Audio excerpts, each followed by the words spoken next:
The early afternoon light filtered through the expansive glass panels of my office in downtown Chicago, casting sharp reflections across the polished marble desk. I was reviewing the final interview lineup for the head of strategic marketing role at Luminate AI, and the first name on the list stopped me cold. Madeline Carter. My sister.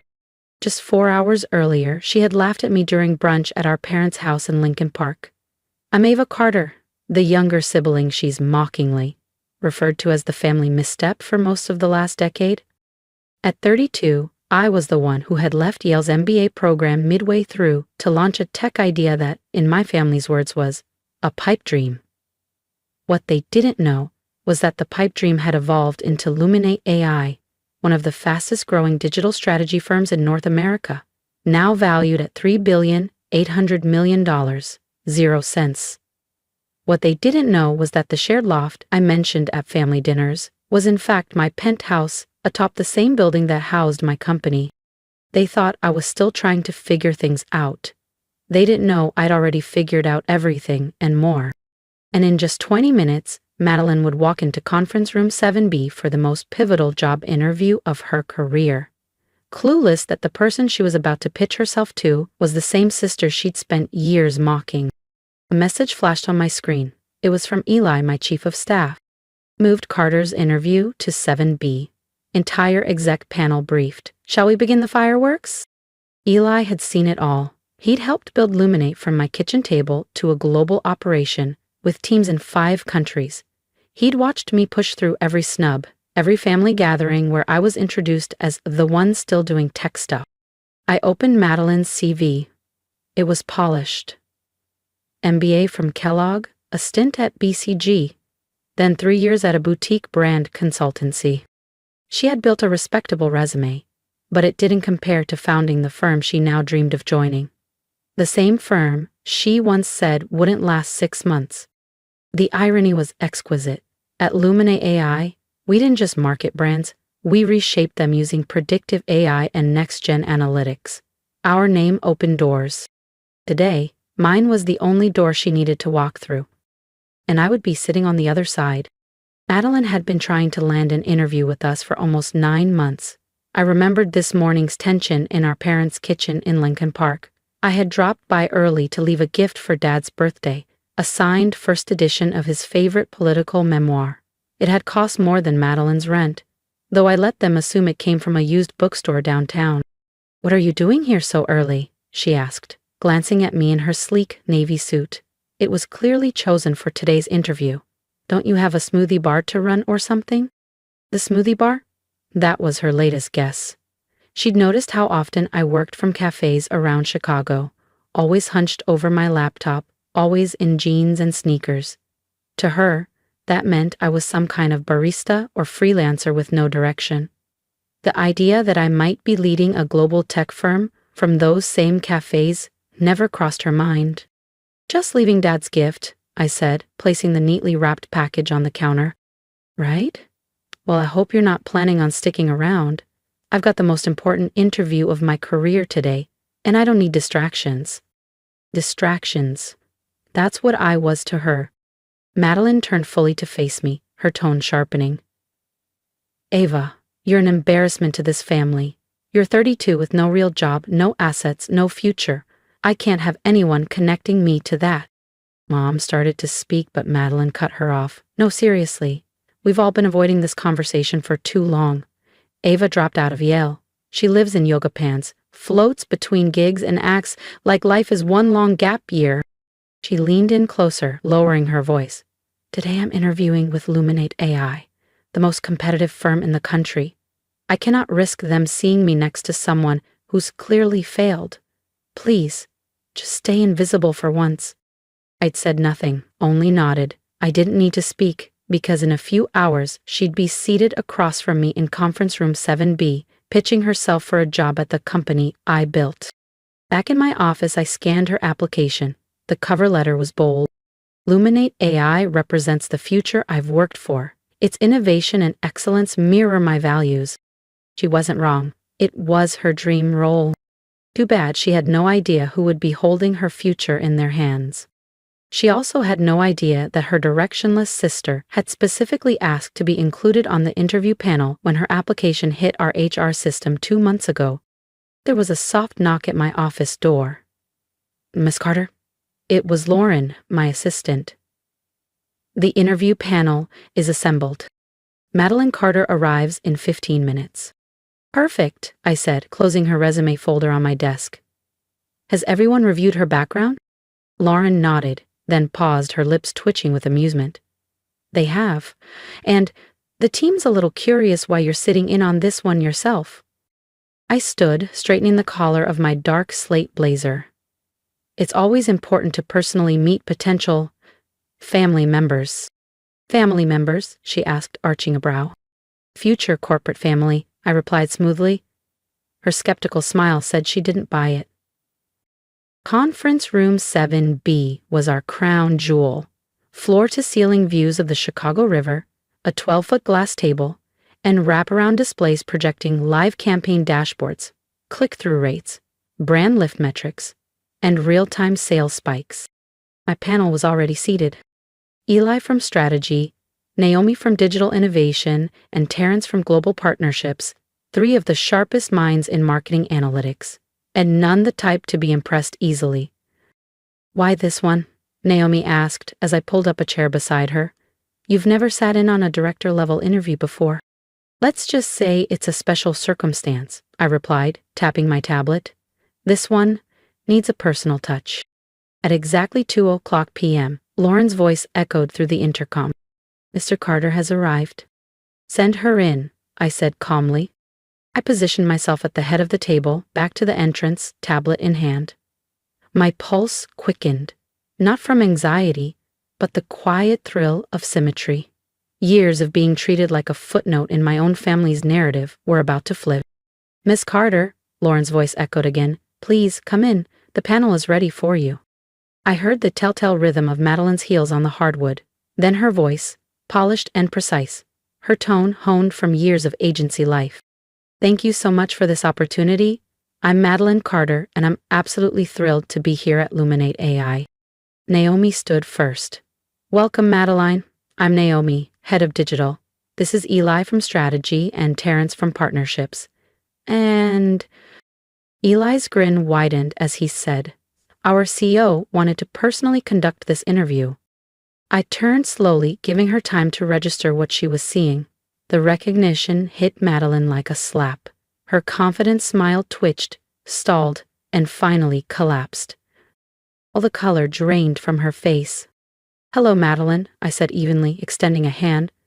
"Welcome to Luminate AI." Her hand barely lifted to meet mine. "I'm Ava Carter, Chief Executive Officer." The silence that followed was thick. Madeline's mouth opened as if to respond, but no words came out. The greeting she'd no doubt rehearsed all morning vanished. "Please, have a seat," I said, gesturing to the chair across from mine. "We're eager to learn about your experience and qualifications." She sank into the chair like her spine had vanished. Her eyes flicked around the room, taking in the 180-degree skyline view, the softly glowing dashboards showing our campaign KPIs, the executive panel seated around her. The atmosphere radiated power. I don't understand," she finally whispered. "What don't you understand?" I asked pleasantly. "If it's the interview process, I'd be happy to clarify." I smiled, cool and professional. "We'll discuss your experience, your perspective on evolving marketing strategies, and how you envision contributing to Luminate's continued global growth." Lee stepped in. "Your resume includes time at BCG and Polaris Strategy Group," he said. "Could you walk us through your most impactful campaign?" Madeline straightened slightly, trying to summon her poise. "Of course. At BCG, I led the brand overhaul for Avalon Mobility, resulting in a 34% increase in awareness and a 19% sales boost over Q1. "Impressive," said Naomi, her voice crisp. "What was the core of your strategy?" As Madeline explained the rebranding framework and target segmentation, I watched her closely. Her delivery was solid. She understood market positioning, she knew data storytelling, and she could command a room. Under normal conditions. But today was not normal. When she finished, I leaned in. That's a textbook approach. But at Luminate, we've moved far past textbook. Terrence, I said, show her the Thompson Interactive campaign. The screen behind him lit up with vibrant visuals and analytics. Live feedback loops, predictive AI targeting, micro-personalized ad delivery, engagement, 88%, conversion, 42.7%. Madeline blinked. Those metrics are unheard of.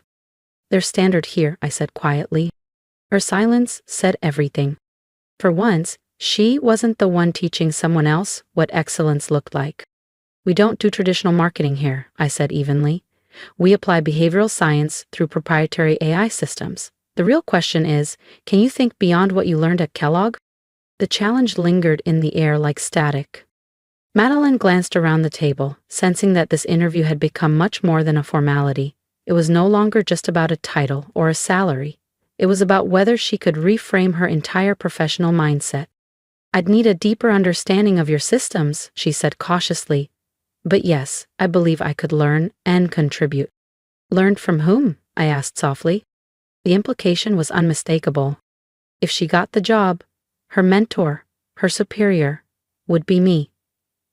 The sister she had dismissed, judged, and reduced to a cautionary tale at family dinners. She finally looked me in the eye. From you, I suppose. From me, I confirmed. The Yale dropout. The so-called disappointment. The woman with no direction, no savings, and no future. Around the table, my team exchanged curious glances, starting to grasp the subtext between us. Eli cleared his throat. Maybe we should walk through the role's core metrics? I shook my head and stood. Actually, let's pause for a moment. Madeline, would you mind stepping into the lounge? There are some case studies there I think you'll find relevant. She nodded and left without a word, the door clicking shut behind her. Once we were alone, Naomi turned to me. She's your sister. My sister, I said quietly. The same one who this morning told me I was an embarrassment to our family and that I should avoid successful people? Terrence let out a low whistle. Damn, that's rough. Is it? I replied, pulling up the internal analysis our data team had prepared. Take a look at her track record. Her campaign metrics scrolled across the screen. Above average engagement, clean execution, reliable ROI. She's good, I admitted. Really good. But, Eli prompted. But she spent the last 5 years treating me like a cautionary tale. Never once asked what I'd actually been building. I stepped to the window, staring out at the buzz of Wacker Drive below. She made assumptions about me, clung to them, even when the truth was staring her in the face. What kind of truth? Naomi asked. I gave a small smile. I pay for Dad's cancer treatments. If you're just as curious as Madeline to find out what happens when the truth finally catches up, don't forget to subscribe so you don't miss the moment everything changes. I bought Mom a new car when hers gave out, I said quietly, and I've been paying Ethan's private school tuition for 2 years. Without telling Madeline? The room went still as the weight of that landed. She had benefited from my success while condemning me for supposedly having none. To what now? Eli asked. Do we hire her and make her report to the sister she's written off for half a decade? That's bound to get messy. Or, Terrence said, leaning back in his chair, we don't hire her. Let her leave here wondering forever what could have happened. I looked through the glass wall of the conference room. Madeline stood in the lobby, gazing at the display of Luminate's top awards. Forbes Innovator List, Inc. 500, Fast Company's Best Workplaces. She was taking it all in slowly, probably still trying to wrap her mind around the fact that her so-called failure of a sister had built all of this. There's a third option, I said finally. What's that? Naomi asked. She applied for Senior Director of Marketing, reporting to Naomi. Instead, we offer her something else, a role as Special Assistant to the CEO. She'd report directly to me. Eli gave a low whistle. That's either inspired or savage. Maybe both, I admitted. But here's the thing. She's qualified. And despite everything, she's still my sister. This could be a chance for both of us. To learn what exactly? Terrence asked. She could learn that success doesn't always look the way you expect, and that writing people off based on surface assumptions can cost you everything. And you? Naomi asked. I looked out again at Madeline. I could learn whether our relationship has a future, whether we can rebuild something now that the truth is finally in the open. Naomi nodded slowly. And if it doesn't work, then we both walk away knowing we tried. 20 minutes later, Madeline re-entered the room. Her stride was steadier, but I could see the tension in her eyes. Madeline, I began, after reviewing your background, would like to extend an offer. Her brows lifted, hope flickering. An offer? Not for the role you applied for, I clarified. We'd like to offer you a position as special assistant to the CEO, focused on cross-functional strategy and innovation. Her voice faltered. That would mean working directly with you? Yes, I said. It would. Every day? Madeline echoed, her voice quieter now. She looked around the room, then back at me. Can I ask, why? I leaned forward, locking eyes with her. Because you're talented. Your work at BCG and Polaris shows that. But you're also stuck in a framework that limits your potential. And you think working for you would change that? I think working with me could teach you things you won't learn in any traditional firm, I said. About innovation, about questioning assumptions, about the difference between success and the performance of it. The room stilled. Her face reflected everything. Conflicted pride, ambition, discomfort. A woman torn between proving herself and confronting what she'd misjudged. What's the compensation? She finally asked, her tone composed again. Eli slid a slim folder across the table. Details are all inside. I think you'll find it more than competitive. Madeline opened the folder. Her eyes flicked across the numbers, and for a second, her professional mask slipped. The salary was 40% higher than what she earned at Polaris. The offer included equity, platinum-tier benefits, and a signing bonus bigger than her yearly rent.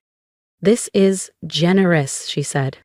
We pay for excellence, I replied. The real question is, are you excellent enough to work under someone you called an embarrassment this morning? The words landed like a pin drop. She flushed, but didn't flinch. I was wrong, she said, voice steady. Clearly, I was very wrong about your situation. You were wrong about more than just my situation, I said. You misjudged my capacity, my resilience, my vision, and maybe even what success really looks like. She took a breath, considering. Then maybe I need to ask, what else I've been wrong about? You'd find out, I said, if you're brave enough. Madeline looked around the room again, then back at me. There was something different in her eyes now, less pride, more curiosity, more clarity. When would I start, she asked. Monday, if you accept. She extended her hand. I accept. We shook. Her grip, this time, was firm, present, real. Welcome to Luminate AI, Madeline. I think, she said, smiling for the first time, this will be an educational experience for both of us. As the panel dispersed and Madeline stepped out to complete onboarding, Eli lingered in the room, eyes still on me. That was either the most professional handling of family drama I've ever witnessed, Eli said, lingering near the door, or you're quietly executing the longest revenge plan in corporate history. I gathered my notes, half smiling. Maybe it's neither. He raised a brow. Maybe it's just two sisters, I said, finally seeing each other clearly. If she can't handle working for someone she once underestimated, then she'll learn something important about herself. And if she can, he asked. I glanced toward the windows, where the Luminate AI logo gleamed at the top of the skyline, visible for miles across Chicago. If she can, I said softly, maybe we'll both learn something about what family can become. 3 months later, I stood in the same conference room, this time watching Madeline present her Q3 marketing analysis to the executive board. She spoke with quiet command, moving through slides of predictive trend curves, heat maps, and user emotion modeling. The behavioral response data shows a clear pattern, she explained. clicking through a dynamic visualization. Engagement rates shift based on time of day, recent purchases, even hyperlocal weather fluctuations. Naomi leaned forward. Recommendations? We should launch adaptive messaging that responds not just to demographics, but to real-time context. I've built a pilot program. Estimated engagement lift between 15 and 20%.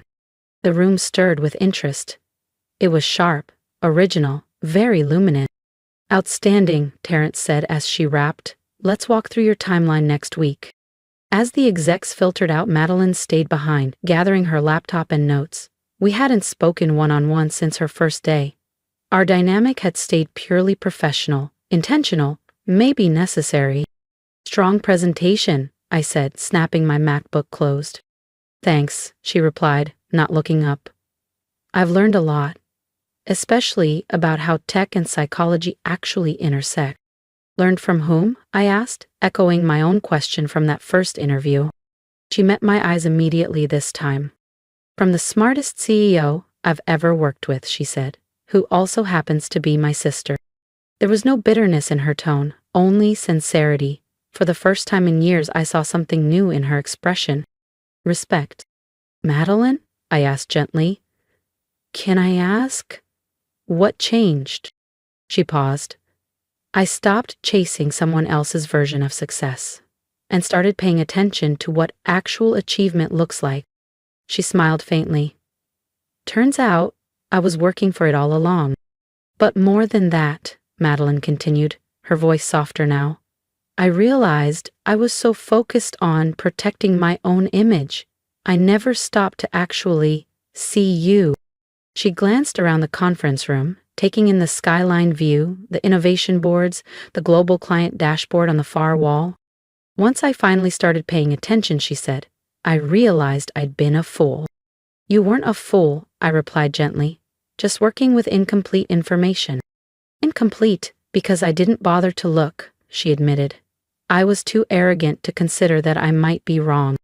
We walked together toward the elevator, our footsteps echoing in calm unison across the polished concrete floor. Just before the doors arrived, she spoke again. There's something else, Ava.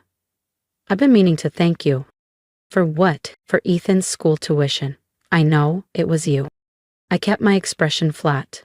I don't know what you're talking about. She gave a knowing look. I'm your assistant now. I process your expense reports. Her voice dropped slightly.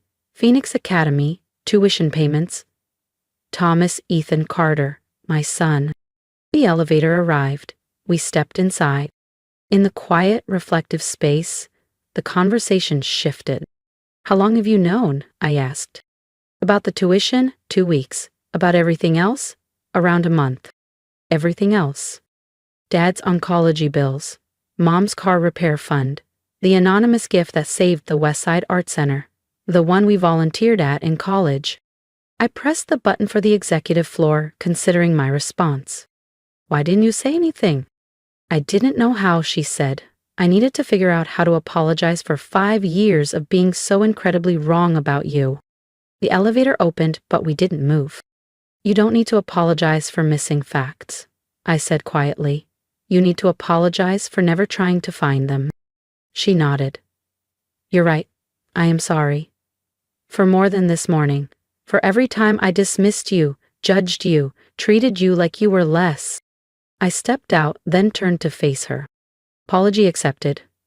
But let's be clear. Going forward, I'm not just your sister. I'm your boss, and I expect excellence.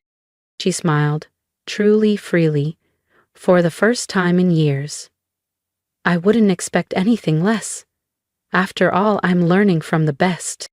As the elevator closed, I stood there thinking. 3 months ago, she called me a failure.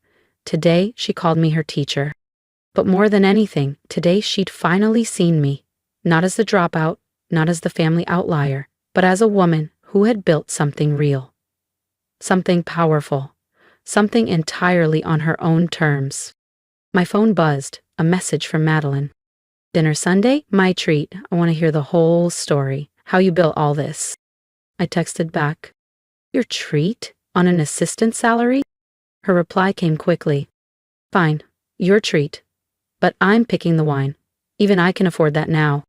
6 months after that first interview, Luminate AI unveiled our most ambitious project to date, PulseMap, a real-time behavioral prediction platform designed to revolutionize digital engagement. The launch event took place at our headquarters in downtown Chicago, with Madeline standing beside me, on stage as the platform's co-developer. Watching her take questions from national reporters and analysts, I couldn't help but marvel at the evolution. The sister who once rolled her eyes at startup nonsense now spoke with confidence about adaptive algorithms and emotional data mapping. The breakthrough, she told a journalist from Marketing Weekly, was realizing behavior isn't just shaped by who people are, but by when they are, emotionally, contextually, moment to moment. After the conference, our parents showed up in the lobby, clearly overwhelmed by the buzz around their daughters. "We saw the press release," Mom said, pulling us both into a hug. "Though honestly, we don't fully understand what you've built here." "What we've built," Madeline corrected with a smile. "Ava did the heavy lifting. I just came around late to the vision."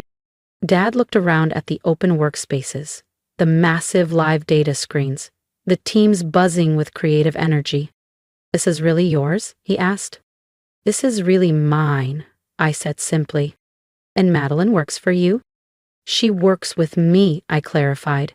"She's now our Vice President of Strategic Innovation." Madeline beamed. "Best professional decision I've ever made, showing up for that interview." As we walked them through the office, past brainstorming rooms and testing labs, I felt a shift. Not just between Madeline and me, but in how our parents saw us. Both of us. "You know," Mom said quietly, "I think we owe you both an apology. We always assumed Madeline was the successful one, and Ava, well, was trying." She looked at me. "We never stopped to ask what either of you were really doing." "Success," I said, "comes in more than one form. Took all of us a while to see that." That evening, as Madeline and I worked late in the glass-walled strategy suite overlooking the Chicago skyline, she looked up from her screen, a thoughtful expression on her face. "Can I tell you something?" she asked. "Always." This morning, during the press conference, when I was talking about reimagining the relationship between tech and human psychology, I realized I wasn't just talking about marketing. I tilted my head. "What were you talking about?" "Us," she said simply. "You and me." I set my tablet down, listening. "We spent years running off bad data," she continued, "making snap judgments based on surface-level inputs, never questioning our assumptions, never digging deeper." I nodded slowly. "And now? Now I get it. The sister I thought was lost wasn't lost at all. She was busy building something extraordinary. And the sister you thought was rigid and self-absorbed? Well, maybe she just needed the right environment to grow." I smiled and closed my laptop. "So, what's our next hypothesis to test?" Madeline grinned. "Whether two sisters who finally understand each other can build something even more powerful together than either could alone." I liked that hypothesis. "Want to start testing it tomorrow?" I slung my bag over my shoulder. "I think we already started 6 months ago." "And the early results?" she asked. I laughed, looking promising. We stepped into the elevator together, descending past floors full of engineers, analysts, and teams still buzzing with energy. Outside, we walked beneath the Luminate AI sign glowing above the lobby entrance, our beacon of transformation and innovation. Madeline had been right about one thing that day she interviewed. It really had been the most important meeting of her life. Not because it changed her title, but because it challenged everything she thought she knew. About success, about failure, about family. And for me, it had been the most meaningful hiring decision I'd ever made. Not just because she was qualified, but because she had finally been given the chance to see who I really was. No arguments, no lectures, just results.